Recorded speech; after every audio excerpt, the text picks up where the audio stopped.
amma ba'du, assalamu alaikum wa rahmatullahi wa barakatuh. Barkamu da sake haduwa a wannan majalisi na mai tarin albarka na masallacin Zaid ibn Thabit da ke bayan firamare ta Zawaciki akan titin zuwa kan shekara. A yinin yau da muka yi azumi na 11 ko? Azumi na 11 muka yi ga watan Ramadan. Hijiran ma'aikin Allah sallallahu alaihi wasallama shekara 1447. Daidai da kalandar turawa su kuma ita yau 28, haka ne? Kwananta 28 ga watan biyu shekara ta 2026. Jiya mun tsaya karatunmu ne a ƙarshen suratul hal ataka hadithul gashiya. Mun kammala karatu cikinta, muna roƙon Allah ta'ala abubuwan da muka karata cikinta suka zama daidai ne, Allah ka ba mu ladansu. Wanda muka karace suka zama kuskure muka yi, Allah ya yafe mana. Idan Allah ya so yau za mu faɗa kai tsaye cikin suratul fajr. Kamar yadda aka saba, kafin mu fara karatu a cikin suratul fajr akwai 'yar shimfiɗa da malam Allah ya saka masa da alkhairi yayi, Professor Sani Umar Rijiyar Lemo. Ya ce da mu wannan sura ta shahara da suna suratul fajr, wato ana kiranta da kalmar farko da ta zo a cikinta, ita wannan sura, an gane. Sanda aka saukar da ita kuma ya ce sura ce makkiya, babu wani saɓani akan haka daga malamai. Abu na uku shine jerin saukarta, ita ce sura ta 10 a jerin saukar surorin Alƙur'ani. Ta sauka bayan suratul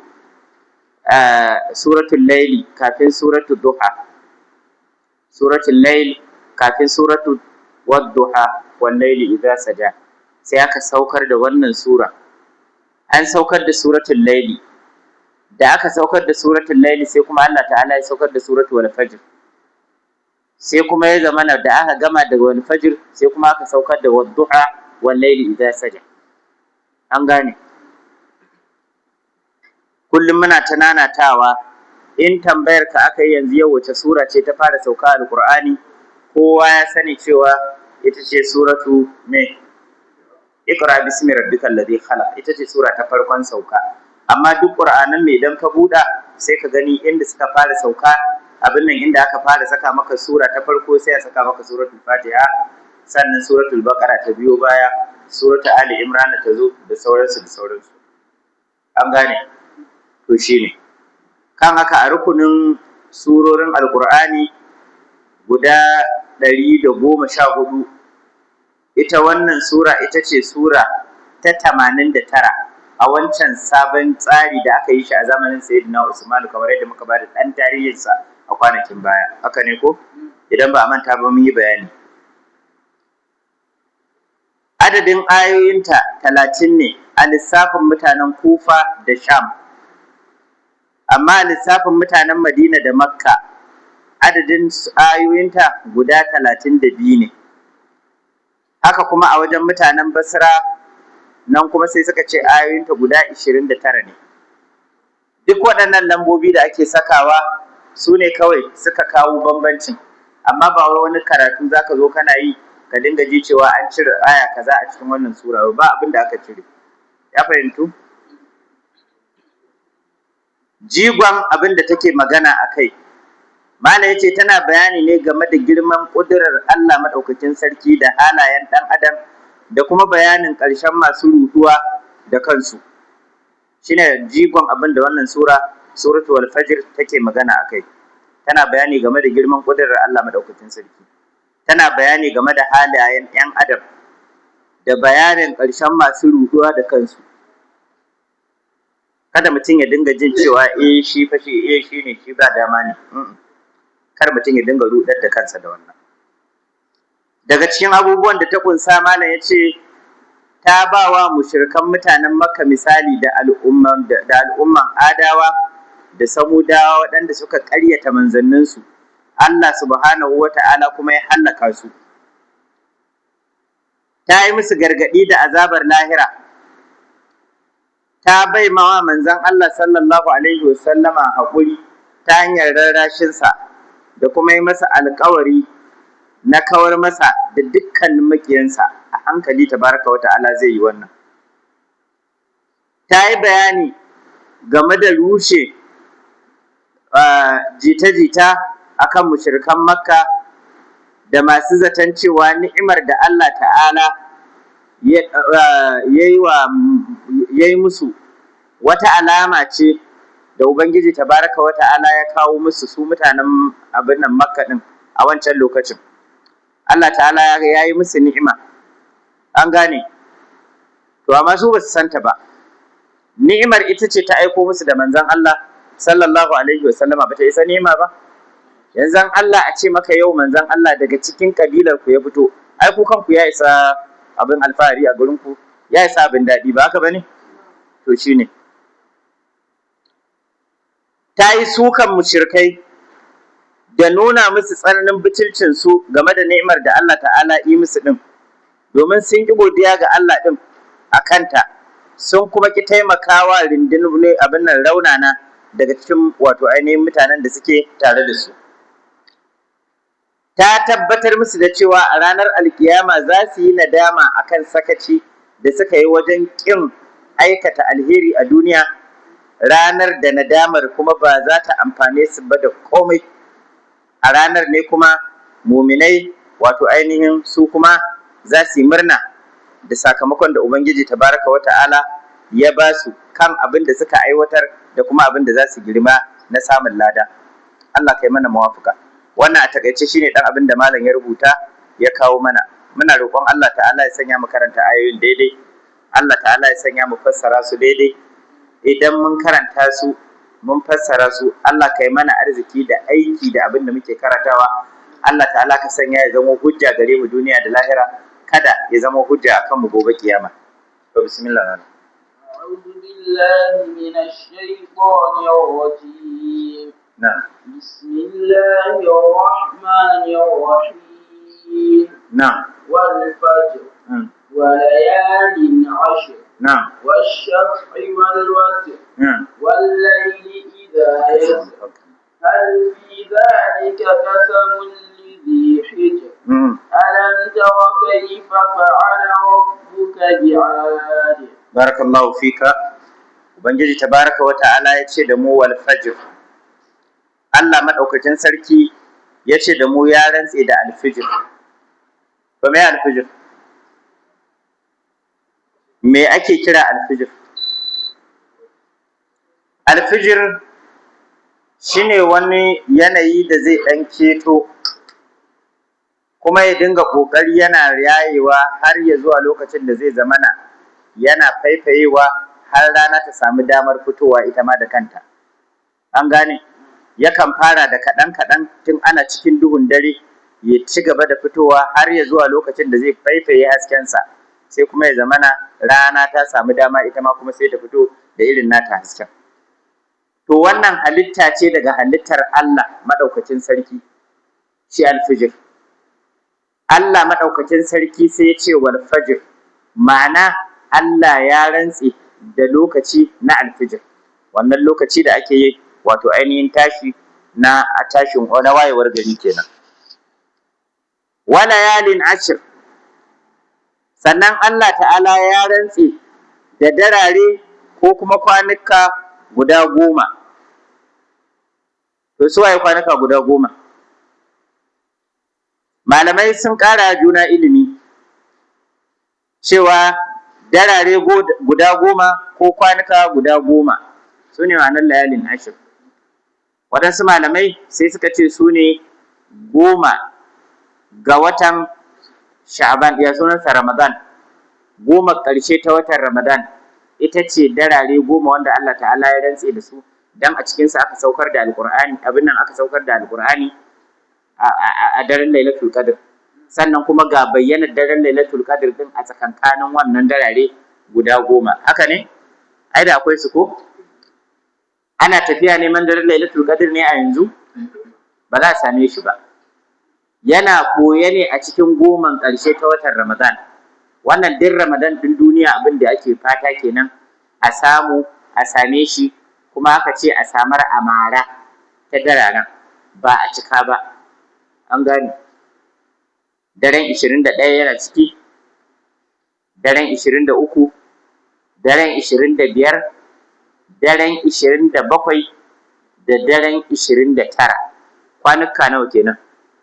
Guda 5. Waɗannan a iyakarsa ne daren Lailatul Qadr ya ƙare. Daga shi ba za a ƙara samun Lailatul Qadr ba kuma sai in Allah ya rayar da mutum zuwa wata shekarar, zuwa wani watan azumin Ramadan. Allah kai mana muwafaqa da shi. Alkhairan cikinsa Allah ya ce inna anzalnahu fi lailatul qadr. Ina ne Lailatul Qadri khairun min alf shahr. Daren Lailatul Qadr in kayi ibada a ciki raka'a 2 rak a wannan daren, to Ubangiji ta'ala zai sa a rubuta maka lada ne na ibadar raka'a bibbi ta wata 1000. Wata 1000. Raka'a 2 ita ce Allah zai ninninka ta, ai maka bonuses, ka sami lada na raka'a 2 sau wata 1000. Malamai suka ce wannan wata 1000 shine shekara 83 da wata 6 da waɗansu 'yan kwanaki. Shine abin da Ubangiji ta'ala zai baka. Allah shi yake da abin bayarwa. Allah kai mana muwafaka, ka sanya mu dace da ibada da ranmu da lafiyar mu a cikin wannan dare.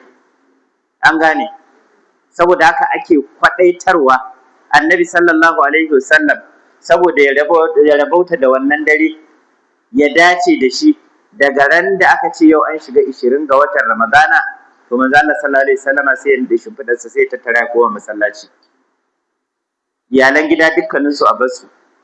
Yanzu manzo sallallahu alaihi wasallam ya je ya shiga itikafi kenan har ya zuwa ranar da za ta zamo ita ce aka ce an ga wata kuma, to kuma shikenan.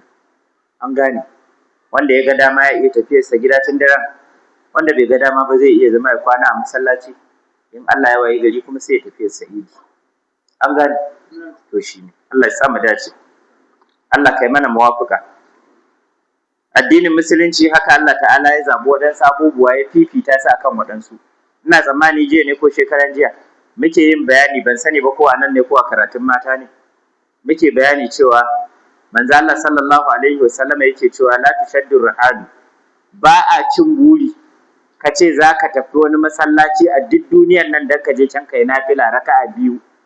Idan ka kuskura ka ce alƙawarin Allah yana kanka, za ka tafi masallaci na guri kaza don ka yi sallar nafila ko ta farilla raka'a 2 rak ko raka'a 4 ko ta kaza, aka ce wannan alƙawarin duk da ka ce alƙawarin Allah kai, bi ma'ana tsakaninka da Allah ne kai wannan alƙawarin, to ba wanda in ka faɗa alƙawarin sai ka cika shi sai masallatai ƙwaya 3 a duk duniyar nan.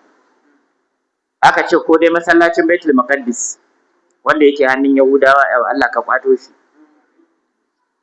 ko masallacin Madina na ma'aiki sallallahu alaihi wasallam, ko masallacin Ka'aba. Waɗannan ɗayan masallatai guda 3 in ka san baka da iko, kar ka kuskura ka ce ka alƙawarin Allah yana kanka za ka tafi wannan bayan masallatan. Sannan suna da fifikon daraja akan ibada a sauran ko ina ne a wurare a ban kasan nan. Idan ka je ka masallacin Baitul Maqdis kai nafila raka'a 2, ladan ka 500. Haka manzo Allah sallallahu alaihi wasallam ya faɗa, Allah zai baka. Allah shi yake da abin bayarwa. Ka je ka masallacin manzon Allah sallallahu alaihi wasallam kai nafila raka'a 2 rak, ladan ka 1000. Ladan raka'a 1000 za a baka. Idan ka kuskura ka je ka masallacin Ka'aba, a can ne inda ka je ka kai lada 100,000 za a rubuta maka nafila ka raka'a 2. Allah kai mana arziki. Shi ne ya sanya in taɓa sama ake kashewa dan a tafi aikin hajji ko dan a je a yi umara, oho, wallahi wani sai ya biya ya je. Ba su isa ba su ce ba za a je ba. An gane, ko taɓa sama suka saka sai an biya sai an tafi. Saboda mutum wanda ya san wannan irin garaɓasa, to wani kuma sai ya zama shi a can daren Lailatul Qadr zai same shi khairun min alf shahr. Ga bonus ɗin wata 1000 da za a bashi, ba ka bane? Allah kai mana mawafaka. Allah ka sa mu dace. Ɗazu na ake bani labarin wani alhaji ake cewa da ni, ai shi galibi duk shekara ana fara azumi to shi can yake tattara ya tafi sa, sai bayan azumi zai dawo. Nace zalika fadlullahi yutihi man yasha. haka Allah yake ikonsa. Wani yana garin nasu shi ya fita ya je masallacin unguwarsu ma ya zama masa aiki ma. Wani shi ya zama masa aiki, amma wani shi kuma gashi ba masallacin unguwarsu ba na garinsu ba na ƙasarsu ba, kuɗi zai biya ya tashi ya hau jirgin sama kama hanya a tafi. Allah kai mana mawaka, Allah ka samu dace. To amma ba komai ake hange ba sai irin wannan bonuses din. Illa iyakaci sai ka ji abin kaman ba burgewa ne sosai a sakamakon wahalar da al'ummar ƙasarmu take ciki. Wannan bawan Allah ka sanya ya gane wani lokaci cewa wata shekara ina ma ya haƙura kuɗin da zai kashe na tafiya ya ɗebo su ya raba mawa makwabtansa. Ba zai rasa makwabta talakawa ba, ko kuwa in duk kowa mawadaci ne a makwabtansa, to a cikin danginsa na uwa da na uba da sirikai da waye ba zai rasa wani talaka ba ko talakawa ba. Ina ma ya ba su jari a ciki, in ya so kuɗin don kar su je su kamo shi a kuɗi, to ya kasa gida uku, ya ba su kashi biyu, shi ya riƙe kashi ɗaya, ya roƙi Allah maɗaukakin sarki buƙatar da ta kai shi. Ya Allah, ka sani a raina so nake in je in yi umara, ko so nake na je na yi aikin hajji. Ya Allah, buƙatun da za ta kai ni, ya Allah ina yin tawassuli, wannan kuɗin na ɗauka na bai ma ƴan uwana ko makwabtana ko sirikaina ko wane ne. Ya Allah ka biya min ita. Za a biya ko za a biya? Idan magana ake yi ta amfani, wane fa amfani? Nasa ne ya hau jirgin sama ya tafi su ya je shi ya sauka, shikenan ya je shi can ya ci kaza da waye, shikenan ya dawo a cikin sa shi kaɗai? Ko yanzu waɗannan mutanen da zai baiwa dan Allah sai ya ce su mai addu'a? In ya ga dama ya iya hada su, sai to da Allah wane da wane kun gani, idan ma bai san sunan nakin su ba, sai to da Allah abinda na niyyata Allah ya sani, bukata ce za ta kai ni, amma abinda nake roƙon ku taimaka min da addu'a. Wani sai yayi kusan kwanan zaune yana masa addu'a, wannan addu'a kuma ta fi ci, domin Annabi sallallahu alaihi wasallam an ce ya taɓa yin bayani cewa ai maka addu'a, bakin da yake maka addu'a yayi maka kai baka ma san yanayi ba, ko ka roki Allah da bakin da baka taɓa sabo da shi ba. Aka ce wani baki ne baka taɓa sabo da shi ba? Aka ce bakin waninka. Ko ka taɓa yin sabo da bakin wani? Baka taɓa yi ba. To suna daga addu'o'i masu saurin karɓuwa wurin Allah. Kuma yanzu dai a karamci irin na Allah madaukakin sarki, me zai ana biya masa bukata? Ya taimaki bayansa. Allah kai mana muwafuka. Saboda haka lallai illallah bai cika burgewa ba sosai a yanzu. Allah ya kai ka kaje aikin hajji, ka koma tun kana alhaji har ka zamo alhaji ba. Alhaji ka yi haƙuri kurin bana kuma kuɗin ka raba mawa talakawa. Allah kai mana muwafuka. Wallahi in magana ake yi ta amfani, tabbas ya fi amfani ga al'ummarka, ‘yan uwanka, makwabtanka, sirikanka, danginka, su amfani da wannan dukiyar fiye da ka ɗebe ta ka ce kai yanzu ka kama hanya ka tafi kai ni kaɗai za ka je ka a jirgin sama ka je ka dawo. An gani? Allah kai mana muwafuka, Allah ka sa mu dace. Wa shafa'i wal watr. Wannan walayalin ashir din nan waɗansu suka ce 10 ne ga watan Zulhijja. Wanne ne 10 ga watan Zulhijja? Su kuma su ne 10 watan Zulhijja din waɗanda suka daga farkon watan Zulhijja, saboda akwai ranar Arafa a ciki. Haka ne? To waɗansu kuma sai suka ce a'a, ta 10 ga watan Muharram ce, su ne layalin ashir. 10 ga watan Muharram ita kuma akwai Tasu'a a ciki, akwai Ashura. Allahu akbar. Haka ne ko? To duk waɗannan maganganu manya-manyan maluma ne suka tattauna a kansu, saboda haka Allahu alam, dukkanin su kowace tana da hadisi, ina tsammani kamar yadda malam ya kawo anan a bayani. Yake cewa da mu Allah tabaraka wa ta'ala ya bude surar da rantsuwa da abubuwa guda 5. Na ɗaya, Allah tabaraka wa ta'ala ya rantse da lokacin alfijir, wanda shine ƙarshen dare kuma farkon gabatowar yini na wannan ranar. Shine abu na farko. Abu na biyu, Allah ya rantse da dare 10, wato kwanaki 10 na farkon watan Zulhijja, kamar yadda ya zo daga Abdullahi dan Abbas Allah ya kara masa yarda, yace Jabir dan Abdullahi Allah ya kara masa yarda, da Abdullahi dan Zubair Allah ya kara masa yarda, da Mujahid an gane, da Masruq, dukkaninsu sun tabbatar da wannan bayanin. Mala yace da mu Mawsu'atut Tafsir al-Mansur juz'i na 23 a shafi na 182 zuwa shafi na 184, dukkaninsu sai aka kawo wannan hadisi da Mala yace da mu an karbo shi daga Abdullahi dan Abbas. Yace manzon Allah sallallahu alaihi wasallama yace babu wasu kwanaki da Allah tabaraka wa ta'ala ya fi son aiki nagari a cikinsu kamar kwanaki 10 na farkon watan Zulhijja. An gane?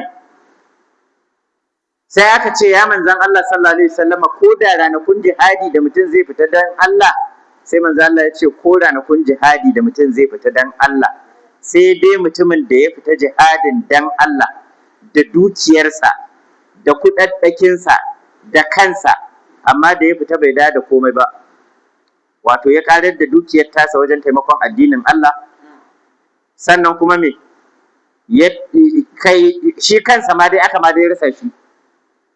An gane, ya samu shahada a fagen wannan, dukiyar gaba ɗaya ta tafi, to wannan mutumin shine wanda za a iya kwatantawa da cewa shine ya samu rabotar da take ta kai. Imam Bukhari ya fidda wannan hadisi mai lamba ta 969.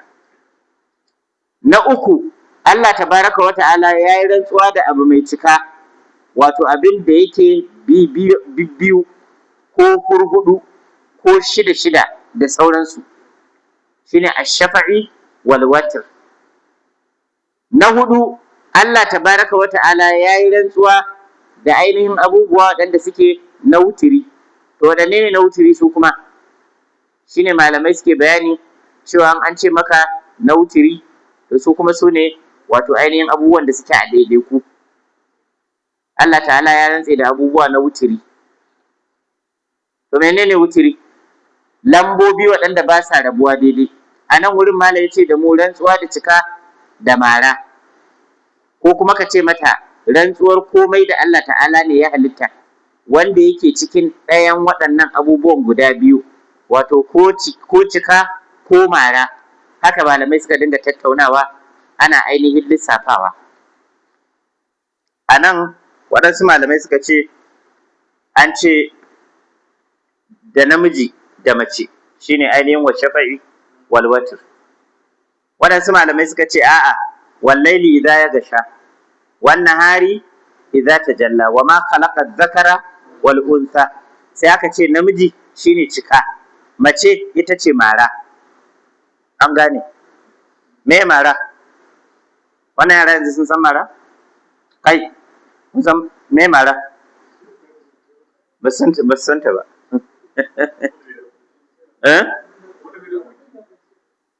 Abu da ba zai rabu biyu ba daidai wa daida, ita ce ake kiranta odd number.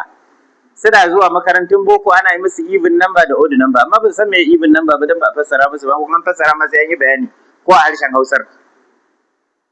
Even number ita ce lambar da za ta rabi daidai wa daida, ba rabi a cikinta. Kamar lamba 2 za ta rabu nawa? Za ta iya rabuwa 2, sai ka samu nawa? Ɗai. Lamba 4 fa za ta rabi daidai wa daida, sai a samu nawa? To lamba 8 ce fa, sai a samu 4. Idan lamba 10 ce, 5 za ka samu. To idan lamba 3 ce fa, nawa za ka samu? Sai dai ka samu 1 amma da rabi. Idan lamba 5 za ka raba gida 2 daidai, sai dai ka samu 2 amma da rabi. To duk lambar da za ta rabu, zaman da za ta rabu amma sai an samu rabi a cikinta, wannan is an odd number. Amma even number ita ce wacce za ta baka kunnen doki daidai wa daida. An gane? Abul Khair, ko ne kuka shiga makaranta yanzu ku? To za ku zo ku haɗu da odd number da even number. To irin waɗannan sai aka ce Allah ta'ala ne ya rantse da su ga baki ɗayansu, da even number ɗin da odd number ɗin. An gane? To shine wa ma khalaqa dhakara wal unsa. To shine inna sa'yakum la shatta. Dukkanin su malamai suke cewa Allah tabaraka wa ta'ala ya yi rantsuwa da su. abu na biyar Allah ta'ala ya yi rantsuwa da dare idan ya zo zai wuce da duhunsa. An gane? Ya fahimtu? Sannan Ubangiji tabaraka wa ta'ala ya yi rantsuwa da waɗannan abubuwa ne don ya tabbatar da cewa lallai za a yi wa mutane sakayya akan ayyukansu. An gane? Sannan Allah subhanahu wa ta'ala ya yi tambayar cewa shin a cikin waɗannan abubuwa akwai wata rantsuwa mai gamsarwa irinta duk wani ga gurin duk wani mai hankali, lallai ne duk mai hankali zai gamsu da waɗannan rantsa-rantsa da Allah tabaraka wa ta'ala ya yi, zai iya gamsuwa. Za ka iya gamsuwa da cewa tabbas lallai Allah ta'ala ya yi su ne bisa hikima don ya janyo hankulan mu 'yan adam mu fahimci, tunda magana ai da 'yan adam ake ba da aljanai ba, abin nan ba da dabbobi ba, haka ne ko? Alkur'ani na 'yan adam ne da aljanai, haka ne ko? Aljanai ma sun yarda da alkur'ani ko ba haka ba? Ya ina ne inda suka gamsu da alkur'ani? Qul uhiya ilayya annahu istama'a nafarun min al-jinni faqalu inna sami'na qur'anan ajaba. Su ba da kansu sun yarda da alkur'ani cewa ya isa littafi mai ban mamaki. Tabaraka wa ta'ala ya tabbatar da haka. Ya fahimtu? To shi ne. To mu je gaba ko? An biya? Hal fi zalika qasamul lidhi hijr. Ubangiji tabaraka wa ta'ala yake gaya mana cewa a cikin waɗannan abubuwa, waɗannan mai abubuwa kenan, waɗanda aka yi rantsuwar da su, shin game da waɗannan abubuwa da aka yi rantsuwa da kansu, to akwai wani abu wanda ya shiga duhu ga mutane masu hankali? Alam tara kayfa fa'ala rabbuka bi'ad. Yanzu wannan kuma kamar an shiga baka tarihi. An gane? Ba mu fassara nan abin da ta hudu ba ko? Wal fajr wa layalin ashr wa shafa'i wal watr wal layli idha yasr. Wal layli idha yasr ita ce ban fassara ba. Da dare sanda ya tafi, Allah ta'ala ya dantse da dare, lokaci na dare sanda ya tafi. Akwai wani wanda ya sai dawo da shi ne? To shi ne, lokacin da yake tafiyarsa, shi dare yake tafiyarsa. Babu wanda ya isa ya dawo da shi. Haka ne ko? To shi ne. Kuma idan an hana shi fitowa, aka ce ba zai zo ba shi daren, akwai wani Ubangijin da zai ce yau kai kuma dole sai an kawo dare? Babu shi. Shi ne Allah ta'ala yana lissafa mana irin ni'imominsa, yake cewa yana daga rahama tasa da jin ƙayinsa gare mu. Yace in ja'ala Allahu alaikumul layla sarmadan ila yawmil qiyamah man ilahun ghayrullahi ya'tikum bi dhiya. Yanzu idan Ubangiji ta'ala ya ce dare yayi tazarci har Allah ta share kiyamarsa, ba za a kawo muku yini ba, hasken ranar ba zai zo ba. Ka san gaba da tashin hankali. A ce dare yayi tazarci awa 24 ba rana, an gaba da tashin hankali. To kuma Allah ta'ala ya ce idan kuma ranar ce aka ce ta yi tazarci, ba za a ƙara kawo muku dare ba. Man ilahun gairullahi ya'tikum bilailin taskununa fi. Wani ubangiji kuke da shi wanda ya isa ya kawo muku daren? A can sai Allah ta'ala ya ce afala tubsirun, ba kwa gani ne? Nan kuma sai aka ce afala tasma'un, ba kwa ji ne? In ji Allah madaukakin sarki tabaraka wa ta'ala. Aka ce sanda aka yi maka maganar dare, sai Allah ta'ala ya ce ba kwa ji ne? Aka ce saboda a dare an fi ƙarfin ji. An gane? Idan da rana ne yanzu aka harba bindiga a wajen sabon titi, da wuya wani ya jiyo ta ma yana wajajen zawa ciki. Amma idan dare ne aka ɗasa ta ɗas, kana nan tsallaken diga kaɗan sai ka jiyo ƙarar daga sabon titi. Ba haka ba ne? To shi ne. Saboda haka Ubangiji tabaraka wa ta'ala sai yake gaya mana cewa wa min rahmatihi, haka ne ayar mala, yana daga rahmat ta sa Allah madaukakin sarki ya sanya muku al-lail wan nahar, haka ne ko? Ya sanya muku dare da rana. Rahamar Allah madaukakin sarki ce take kawo mana su. Ya fahimtu? To shine sai Allah ta'ala yake gaya mana hal fi dalika qasamul lidhi hijr, wai harshen a cikin waɗannan abubuwa da aka yi bayani akwai wani wanda yake wato mai rikitarwa ne a cikin waɗannan irin abubuwan da aka ambata? Alfi zalikal qasamu bihi qasamun azimun fihi maqna'un lidi hijirin, ga wani mutumi, ga mutumin da yake mai hankali, an gane akwai wani abu wanda ya koyu a ciki. Ai ma'ana la tu'azzibna biya kuffar makkata dallun alaihi, tabbas kafirawan mushrikan makka wajibi ne za su janyo kansu fushin da kuma ainihin wato azaba ta ubangiji tabaraka wa ta'ala. Allah ka kare mu da ita. Alam tara, ma'ana alam ta'lam ya mukhadiba, abokin magana, baka yi la'akari bane kaifa fa'ala rabbuka bi'ad, kaka ubangijinka yayi da ainihin wato adawa, ai auladu huwa Ad ibn Uwais, shine Ad dan Uwais ibn Irama ibn Sam ibn Nuhin qaum Hud, an gane mutane ne cin irin na annabi Hud. Aka ce waɗannan irin mutane ne waɗanda suke wato ainihin adawa, waɗanda mutane ne masu tsananin ƙarfi a cikin rayuwarsu, an gane. Waɗansu malamai suna bayani irin duwar watsi ɗin nan da kake gani, watakila kotun irin na zamanin adawan ne, kaga wani dutsen ya kai biyu masallacin nan, sai kaga wani gashi nan wani kan wani, ta yi su ne kurin suka haɗu suka ɗan dora shi, ko waɗannan irin katafilin ne suka ɗauka suka ɗora. Munan ba mu da duwatsu na kallo, mutum ya fita, in ka fita kana kallo ga wurare a arewacin wannan ƙasa tamu, tabaraka wa ta'ala yadda ya sassaka duwar watsi a cikin wurare, da kuma ƙasashen da suke makwabtaka da mu, da kuma waɗanda suke da nisa da mu. Ina tsammani wani lokaci mun je mu jihar Taraba nan Jalingo, sai ka yi mamakin girman dutse can, kuma sannan ka ga waɗansu kan wasu, kai tun daga nan Zaria ma ba ka bane, tun daga Zaria za ka ga waɗansu duwatsu wasu kan wasu, ballantana ka ƙara gaba ka tafi.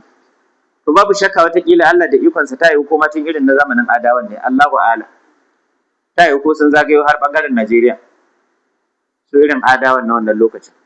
An ce mutane ne masu tsananin ƙarfi. To kaji ubangiji tabaraka wa ta'ala ya tsuntsunka su sakamakon sun kangare ma Allah madaukakin sarki. Allah ka kare mu da karewarka. Ya fahimtu? To shine.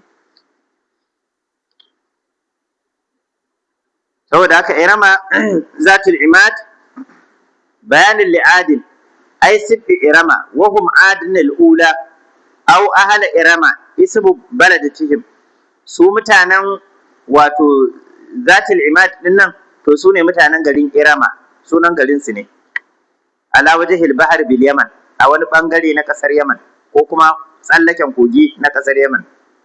Wa hadha thani qaulul jamhur, malai yace amma wannan magana ta biyu ita ce abinda mafiya rinjayen malamai suka tafi akan ta. Zatul imad bi ma'ana zatul tul kenan, mabuciyar tsawo, su irin duwar watsin nasu, ko kuma su mutanen katawil minhum arba'atu mi'ati dhira'in, kaji dogon cikin su. In kana zancen dogo, kaya nan da an ga mutum ya dan tsara abin nan sai a dinga wani dogo, kaji dogo a cikin su ya kai arba'atu mi'ata dhira', haka shine zira'i daya, haka ne ba shine kamu daya ba, tsayin hannun mutum haka zuwa bakin hammata. To mutum daya a cikin sai ka samu tsawon sa sai ka kirga wannan sau 400, shine tsawon mutum daya.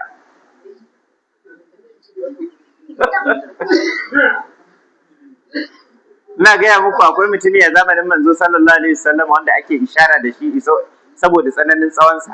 Ina tsammani a ajin mata ne muke bayani, saboda tsawonsa shi ana ta mamakin tsawon nasa. Aka ce idan ya hau kan raƙumi to kafarsa tana ƙasa, kai ka ce dan akuya ya hau. Ya yi saman mamaki wannan mutum. To amma ka ji irin tsayin da adawa suke da shi. Da Allah waɗannan mutane ba sai dai ka sha fatiha ka tashi ba, in dai magana ake yi ta tsawo. 400 zira'un, 400 zira'in shine tsayi 400, kamu 400. To kaji. أو ذات البناء الرفيع على أنها قرية وهو الظاهر بناها شداد بن عاد حين ملك جميع الأمور أمورتها بلا منازع حين سمع الجنة وأمره إذ ذاك 600 سنة بناها من الذهب والفضة والياقوت والزبرجد في مدة 300 وجريها جميع الأنهار التي سمع في الجنة. kaji aka ce ko kuma aka ce akwai irama zatil imad din nan, to ana tsammatar wani basarake ne wanda ya mallaki area wajen, sai ya zo wani gini, shi mutumin sunansa Shaddad ibn Ad, Shaddad dan Ad, hina malaka jami'al umura, wanda a lokacin ya mallaki nau'i na rayar da ƙasa, bila manazi'a, aka ce ba a kokonto akan haka, hina sami aljannata, da ya ji labarin aljanna, wa umruhu idzaka 600 sanatin, wa lokacin shekararsa 600, wa umruhu idzaka 600 sanatin, shekararsa 600, banaha min adh-dhahab, shine sai ya zo shi ya gina wata aljanna ta duniya daga daham aka gina aljanna, wal fidda da ainihin azurfa, wal yaqut da yaqut, wal zabarjadi fi muddati 300, a tsawon shekara 300 ana ginin. wajara jami'al anhari allati sami'a fil jannati, ya dinga ainihin yin tajiri min tati al'anhar da ya dinga ji ana faɗa a gidan aljanna, to shi ma sai da imawa tasa aljannar, wato yadda za a dinga ganin ruwa yana kaiwa yana kawowa, wagaras al-ashjara, sannan ya shuka mata shukoki, wa kanar bi ardi adn, yayi wannan abubuwan nasa ne a birnin Adn. Falamma tamma bina'aha sara ilaiha bi jami'i man ma'ahu, sanda ya kammala ginin nasa da shi da dukkanin fadawansa da 'yan majalisunsa, sai suka kama hanya suka tafi suka shige ta. Falamma kana bainahu wa bainaha masirata yawmin saha bihim malakun fa halaku an akhirihim fa amallahu ala absar anhu. Kaji da shi da 'yan majalisunsa da waye ɗinsa gabaki ɗaya yadda suka taho, ya ce a zo a je za a yi fati na tarewa a cikin wannan aljannar da ya gina. Suna kan hanya gab rage da su shiga inda wannan gidan aljanna yake, sai suka ji an daka musu wata irin tsawa, gabaki ɗayansu sai suka fara makaucewa tukuna, gaba ɗaya suka koma makafi, ba mai ikon ƙara ganin wani abu, sannan kuma gabaki ɗayansu suka hallaka ila akhirihim, har wanda yake na ƙarshen su ba wanda ya kai labari. Allah ka kiyaye mu. Shine Allah ta'ala yake bayani a yadda wannan bayani ya zo cewa irama zatil imad. An gane. Allah ka kare mu da karewarka. Idan Allah madaukakin sarki ya fushi da abu, al'amari ya dagule malam. An gane. Allah ka kare mu da fushinka. To mu je ko? التي لم يخلق مثلها في البلاد وثمود الذين جابوا الصخر بالواد وفرعون ذي الأوتاد الذين طغوا في البلاد فأكثروا فيها الفساد فصب عليهم ربك سوط عذاب إن ربك لبالمرصاد. Ubangiji subhanahu wa ta'ala yake mana bayani cewa allati lam yukhlaq mithluha fil bilad, ita wannan ƙasa wato irama zatil imad, to ba a samu su mutane waɗanda Ubangiji ta'ala ya musu arzikin rayuwa kuma har su gina ƙasa irin wannan ba samu ba a cikin mutanen duniya. Daga kansu kamar sai aka ja layi. An gane. su a cikin adawa kenan, wa samudal ladina jabu sakhara bil wad, sannan kuma wato ainihin da samudawa waɗanda su kuma wato jabu sakhara bil wad. A nan wurin sai mala yake ƙara bayani cewa wato wa samudal ladina jabu sakhara bil wad, ina yake ne wa samudal ladina da samuda waɗanda suka zamo jabu sakhara bil wad, yawa wa samuda alladhina jabu sakhara suka so kada'u ne as-sakhara, ai ma'ana sukur wattakhidhu fiha buyutan bil wad, suka dinga daddatsa duwar watsi ko suka dinga daddatse hanyoyi. Wadul quraqila nahatu min al-jibal 1700 madinatin fi dhalika al-wadi, subhanallah. An ce da suka dinga haƙar gurare suna yin ainihin wato kamar biranensu, su haƙe duwatsu su gina birni ko su gina unguwa, sai da suka yi mawa 700 madinatin, sun yi mawa sun gina unguwanni a cikin duwar watsi sama da 700. Menene 700? Sama da unguwanni 700. An gane? Su kan duwar watsi sai su zo su rarake shi, ko buldoda sai da su a lokacin, ko irin wannan abacce mai ɗebo ƙasa ko kaka haka dai. An gane? Allahu a'lam bi sihhati wannan bayanai din, Allah shi ya san gaskiyar bayanin a gaskiya a hakikaninsa. An gane? Yanzu ana yin gidajen irin wannan illa kalilan ko waɗanda suke ɗan kamantawa su ne wanda suke zuwa su je sa Abuja ko sai mutum ya je ya hau kan dutse ya ce shi nan wurin yake so a bashi fuloti, za ka dinga ganganin su, ya zo ya yi wa kansa titi na hawa zai hau gidansa duk ungurin. Kaga yana da makwabtaka da aljanai shi ma na irin mutum, ba ka bari baya son yin gidaddajin nasu haka a kusa da inda mutane suke, ya fi son ya hau can sama. To kaga shi kenan ya samu tsari daga talakawa da ake neman tsari. Ka san mara kogo neman tsari ake da ko ba haka bane? To shi ne, saboda haka sai mutum ya zo ya sama can kuma ya yi wa kansa titi na hawa in zai je gidansa. To kaga idan ka zo ka ce kaga ai wannan ya riga ya sami kariya daga duk wani wanda yake mai karamin karfin da zai ce zai zo ya je shi, ballantana ce kuma wani mugu ne wanda zai tunkaro shi. Irin manya-manyan sojojin nan na da manya-manyan waɗanda suka rike shugabanni da ministoci da waye, aksarinsu suna da irin wannan irin gidaddajin kan duwar wasu can suke hawa a Abuja. Ka gani ko? A su irin na su baban gidan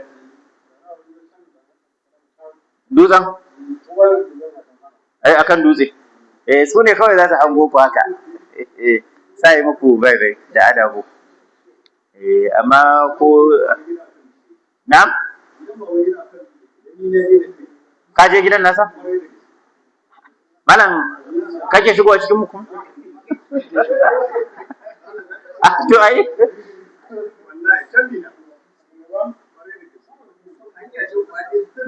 titi ne wanda ya shiga gidan nasa kadai zai kai ka.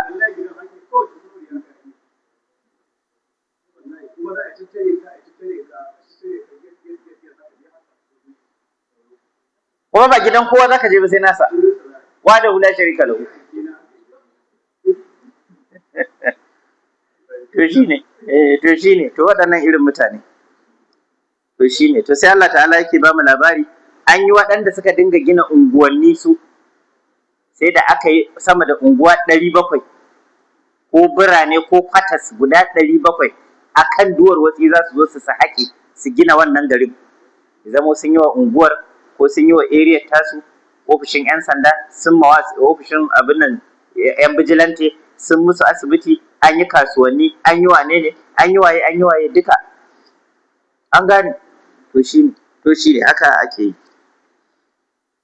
Ubangiji ta'ala yake gaya mana, shi ne Allah ta'ala yake gaya mana wa samudal ladina jabu sakhara bil wad, ai sakharu wattakhadhu fiha buyutan bil wadi suka mai da ita gizazzadi wadi alqura kenan ila nahatu min aljibali 1700 madinatan fi dhalika alwadi Allahu a'lam wa fir'auna dhil autad da kuma headquarter fir'auna wacce take shi kuma dhil autad ma'abucin me fir'auna ma'abucin runduna ta yaki waɗansu malamai suka ce a'a ma'anar al-autad shine tiraku ka san shi fir'auna idan wato kai masa laifi ko kawai in ya ra'ayi sai sa kawai a je a daure ka a tirke kamar dan akuya an gane wannan tirke ne kurin na daure mutane na gidan sarki saboda kai wa sarki laifi ko kuma ba jam'iyyar ku ɗaya ba yanzu nan sarki ya farga da haka yanzu nan za a je a daure ka a tirke mala an bada da yana ruwa kazan tana cinyewa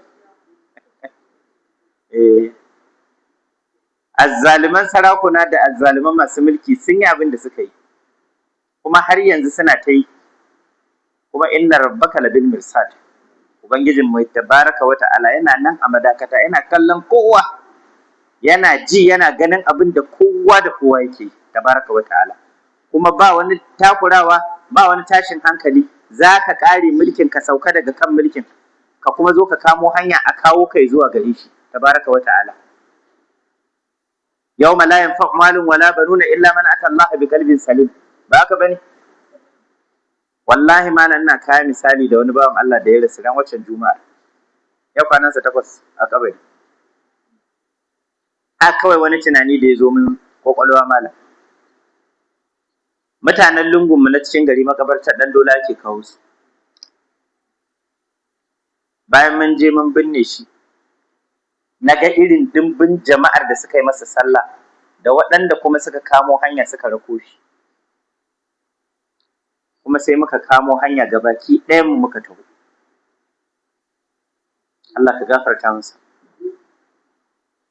sai nake cewa yanzu dai a dimbin waɗannan jama'un yadda aka yi kwamba aka taho aka zo aka kawo ka makabarta to a ce an kawo ka ne da ranka kurin aka ajiye ka a gurin mu kuma wannan dimbin jugar jama'ar duk aka ce kowa kama hanya ya ba wanda zai maka kara ta ya zo ya tsaya daidai da awa ɗaya ya ɗan tsaya ko ba za a ce maka komai ba a gurin da Allah idan kyan samu ne ba za mu gyara tabbiyar da jima na lahira ba in wannan shine kaɗai rashin daɗin da za ka da shi da Allah da daɗi mutanen cikin gidanka kamar wasa an ce wani ya mutu shikenan yanzu sai a zo kiri-kiri a ce a kirawo su wani su zo su yi masa wanka su zo har cikin gidanka a zo a kwabe komai na jikinka kuma a wanke katas sannan kawo ta tufa a saka maka idan an ƙare sai kuma a ce liman ya zo ya ce a fito da shi wannan fitowar aka yi maka ita an maka fitowa kenan ta ƙarshen rayuwarka a cikin gidanka gidan da kuɗin halakka gina shi ko na haram ko na cuwa-cuwa ko baka akai ko kwata kai duk ta inda ka mallaki wannan gida a gurin mutane dai suna waye mai gidan to yanzu kayi wa gidan fita Ibrahim fitar da ba ta da bambanci da fitowarka daga cikin mahaifiyarka dan ba za ka ƙara komowa cikin gidan ba ba ka bane in ka fita shikenan kuma an gama daga nan sai a je a saka ka a wani guri wurin da in aka ajiye ka yadda aka ajiye ka kamar an ajiye bulu ba ka ba ƙarin mirginawa damanka ko hagunka har Allah ya tashi alkiyama Allah ka ji kan malamin mu Dr. Ahmad dakta ya ce da mu idan wannan kwanciyar ita kadai za a ce maka ka zo ka yi in za a shekarar biliyan ko tiriliyan ko kwadriliyan baka isa baka motsa jikinka daga dama din ka koma hagu mala ya ce kai ka san ana yin mulki wani guri ba haka bane Allah ka ji kanmu Allah ka kyauta ƙarshen mu ka samu gama lafiya na tsaya a nan kawai saboda lokaci ina za mu tashi kenan wa fir'auna dil autad alladhina tagaw fil bilad. To sai mu tsaya mu dawo daga wa fir'auna dil autad ko sai mu tashi daga wa fir'auna dil autad. Abinda muka karanta shi ya zama daidai ne, Allah ka ba mu ladansa. Wanda muka karanta shi ya zama na kuskure muka yi, Allah ta'ala ya yafe mana. Allah ta'ala ka ji kanmu, kuma Allah ka gafarta mana da iyayenmu da malamanmu da ƴan uwanmu da masoyanmu da suka mutu. Allah ka ji kansu, Allah ka gafarta musu yadda a yau a yanzu muke musu addu'a, mu ma Allah ka ba mu masu mana. Wadanda ajalinsu ya zo, Allah ka cika musu da imani ya rabbal alamin ya arhamar rahimin. Ta kowane hali na ma ajalin zai zo ya cin mana, Allah kai mana arziki mu furta kalmar shahada sanda za mu mutu. Bayan mun mutu an sanya mu a cikin kabari an binne, to kuma manzon Allah sallallahu alaihi wasallam ya ce za a zo a tashe mu a cikin kaburburan mu kuma sai an tambaye mu.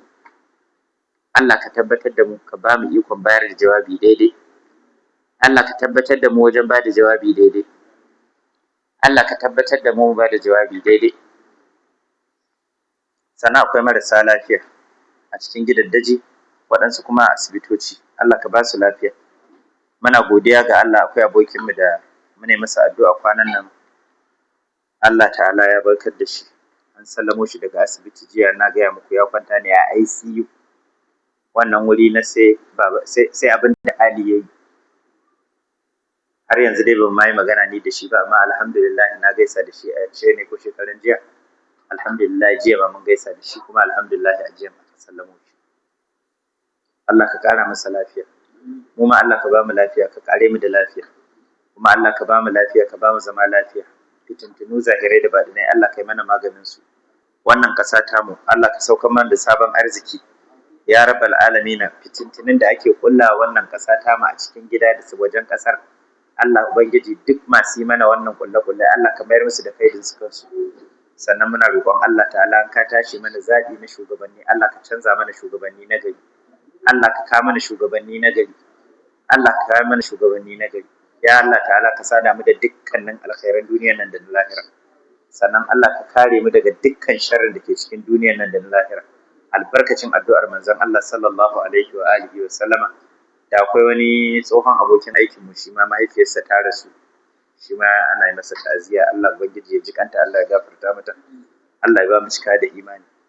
Allahumma adina fi man hadait, wa afina fi man afait, wa tawallana fi man tawallait, wa barik lana fi ma a'tait, wa qina wasrif anna sharra ma qadait, fa innaka taqdi wa la yuqda alayk, innahu la yazillu man walayta wa la yu'izzu man adait, tabarakta rabbana wa ta'alait. وصل اللهم على نبينا محمد وعلى آله وأصحابه وسلم. سبحان ربك رب العزة عما يصفون، وسلام على المرسلين، والحمد لله رب العالمين، والسلام عليكم ورحمة الله. آمين إن شاء الله.